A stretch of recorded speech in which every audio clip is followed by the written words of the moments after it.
from exoticwoodpen.com. In this video, we're going to be repairing a segmented wood bracelet. And this has a variety of different woods. It is the body of it, you can see it's sort of square. It's made out of walnut. It looks like it's made out of walnut, probably maple. It's leopard wood, which you can barely see, which is the second layer from the top, maple and wenge. My wife bought this at an antique store, and it's got a really visible crack on the inside. There it is, you can see with the glare.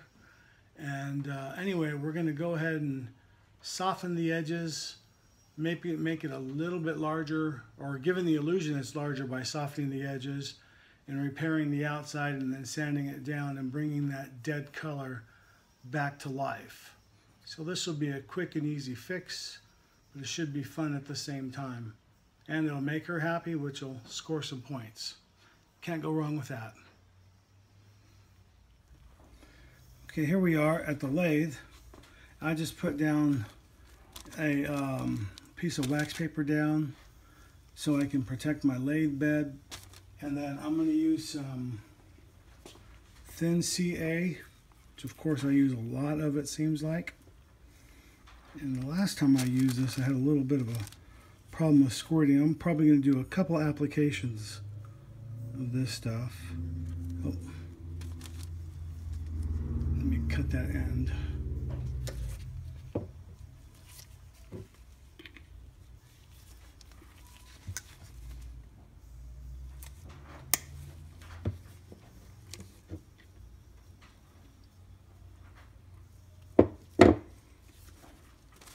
See if that's okay. So we're going to be using some thin CA. I'm going to probably we're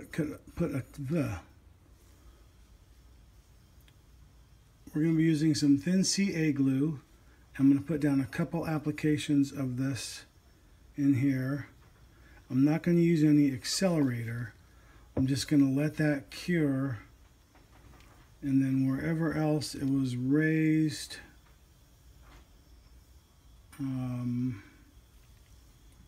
it looked like there was a little bit right there. That CA will follow those cracks and fill them in. This is great stuff if you've never used it. I haven't used anything else but CA, so I'm sure there's probably better adhesives out there, but I like the thin just because it's so versatile for me, and it's the only thing I know, so kind of limited. Anyway, we'll let that cure for a while.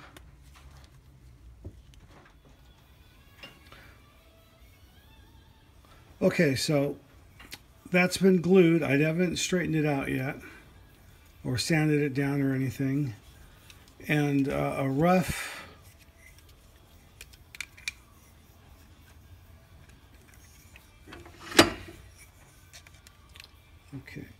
So a rough inside diameter reading is about 2.5 inches. Now if I take a previous one that I've made, this was a spalted maple, and that's about 2 5/8. So I need to enlarge this one about 1/8 of an inch.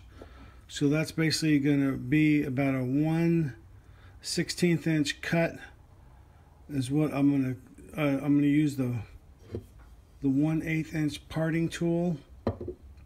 So if I do 1/16 inch on one side, the end result will be a 1/8 of an inch total cut. So that'll give me the same size inside diameter as a finished one that fits really well. And then I'll soften the edges up, and then that should take care of that crack as well at the same time. So we'll just go ahead and put that inside the 4-jaw chuck. We'll do the inside, then we'll reverse the jaws, and then we'll sand up the outside.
little bit more butter.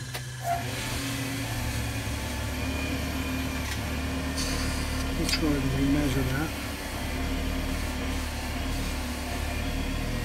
There we go, that's just about 2 5/8. That's close enough.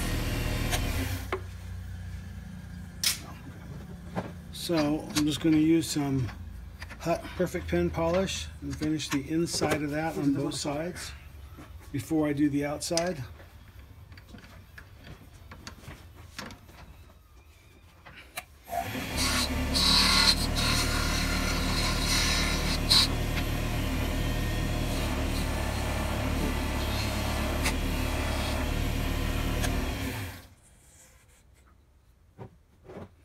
Do the outside again.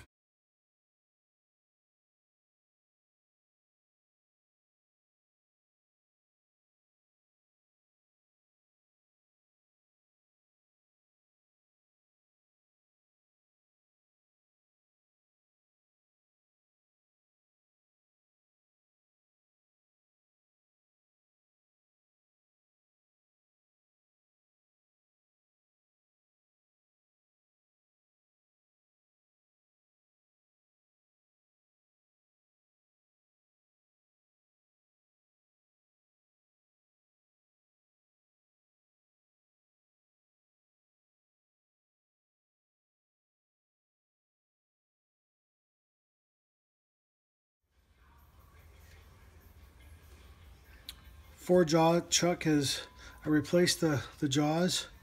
These are the middle jaws, and these are good for grabbing the inside diameter of this. I've got double-sided tape. I left the tape on there, that way it's not grabby.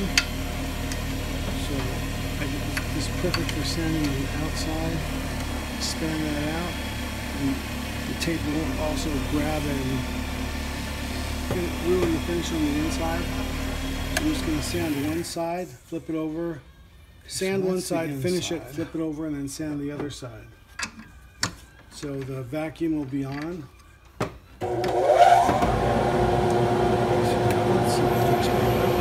The inside looks pretty good.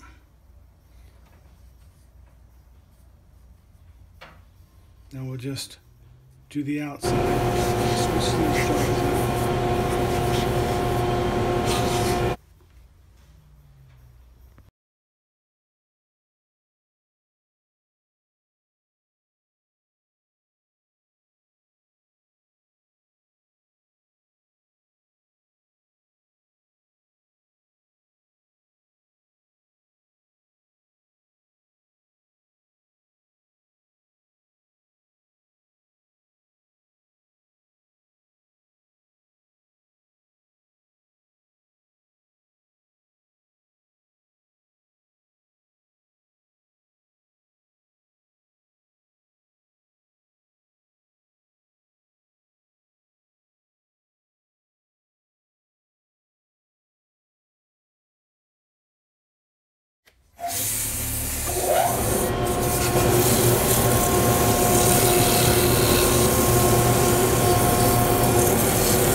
So it looks like that's Paduke, not Wenge. It had so much veneer and age on it.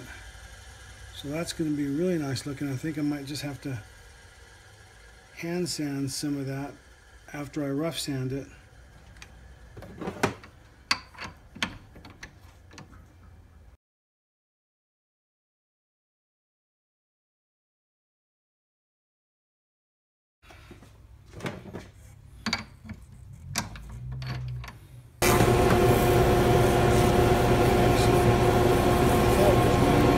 To be the Paduke. I thought that was leopard wood, and it's actually walnut. So that's really surprising. But the walnut looks good, and so does the maple. Anyway.